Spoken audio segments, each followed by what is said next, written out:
పక్షులలో ఉన్నటువంటి పక్షి యొక్క తల్లి తన పిల్లలకు చెప్తా ఉందంట ఈ విధంగా.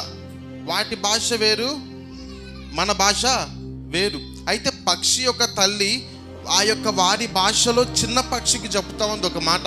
ఏమని అంటే, నేను బయటికి వెళ్తున్నాను, మీకు భోజనం, మీకు ఆహారం తేవడానికి వేటగాడు వచ్చి వల వేస్తాడు. వేటగాడు వచ్చి వల వేసినప్పుడు ఆ వలలోకి మీరు వెళ్ళకూడదు. ఒకవేళ వెళ్ళినట్లయితే వేటగాడు పట్టుకొని పోతారని చెప్పారు. ఏం చెప్పారండి?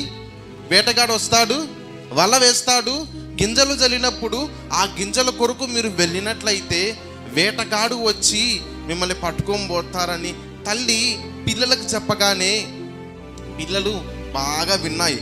సరే అమ్మా, మేము ఇంట్లో ఉంటాం, మేము గూట్లోనే ఉంటాము, నువ్వు వచ్చేంత వరకు ఇక్కడే ఉంటాము, ఈ యొక్క పక్షి గూడుని విడిచి బయటికే వెళ్ళమన్నారు. సరే, ఆ తల్లి పక్షి ఆ యొక్క పిల్లలకు ఆహారము తేవడానికి బయటికి వెళ్ళింది. అంతలోపల పిల్లలు ఆలోచిస్తున్నాయి, ఏంటి బయట ఒక శబ్దం వినబడతా ఉంది, ఆ శబ్దం ఏంటి అని తొంగి చూస్తే ఎవరో ఒక వ్యక్తి వచ్చి విత్తనాలు చల్లుతూ ఉన్నాడు. ఈ యొక్క చిన్న పక్షి పిల్లలు అనుకుంటున్నాయి, మా తల్లికి ఏం తెలుసు, ఎక్కడికో దూరం పోయింది, దేనికోసం? మాకు ఆహారాన్ని తేవడం కోసం. ఇక్కడే ఉన్నాయి కదా, మా తల్లికి తెలీదు అనుకొని ఏంటి ఇంత ఆలోచించకుండా వెళ్ళింది అని ఆ చిన్న పక్షులు వెళ్ళి ఆ గింజలు తింటా ఉంటే తినేసి పైకి ఎగురుతూ ఉంటే ఎగరలేకున్నా ఏమైంటుందండి? వలలో చిక్కుకొని పోయింది. మన జీవితంలో కూడా కొన్నిసార్లు ప్రతి ఆదివారం, ప్రతి బుధవారం, ప్రతి శనివారం దేవుని సన్నిధిలో వాక్యం వింటూనే ఉంటాము. ఫోన్లో కూడా వాగ్దానాలు పంపిస్తూనే ఉంటాము.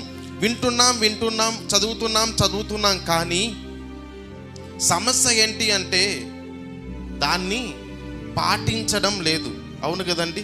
వింటున్నారు, ఆ పక్షులు విన్నారు కానీ వింటూనే వెళ్ళి ఆ యొక్క నెట్టులో వలలో చిక్కుబడి ఆ యొక్క వేటగాడి యొక్క చేతుల్లో చిక్కుకొని పోయారు. మన జీవితంలో వాక్యము వింటున్న వారి మాత్రమేగా కాకుండా విని దాని ప్రకారం జీవించినట్లయితే వాటి యొక్క ఫలములు మనం పొందుకుంటాము. పరిశుద్ధ గ్రంథం సెలవిచ్చేది ఏంటి అంటే, మీరు వాక్యాన్ని విని దాని ప్రకారం జీవిస్తే వాటి ఫలాలు పొందుకుంటారు. ఏ యొక్క పంటను, ఏ యొక్క విత్తనాలు వేస్తే అదే పంట మనకు వస్తుంది. అవునా కదా అండి? టమోటా వేస్తే బియ్యం వస్తాయా? రావు కదండి. ఏ పంట వేస్తే అదే మనకు వస్తుంది. మనం వాక్యాన్ని విశ్వసిస్తే దేవుడు నిజముగా విశ్వసించిన వారి జీవితంలో గొప్ప కార్యాలు చేస్తాడు. వింటున్న వారిగా ఉండకుండా విని దాని ప్రకారం జీవించే వారిగా ఉందాము.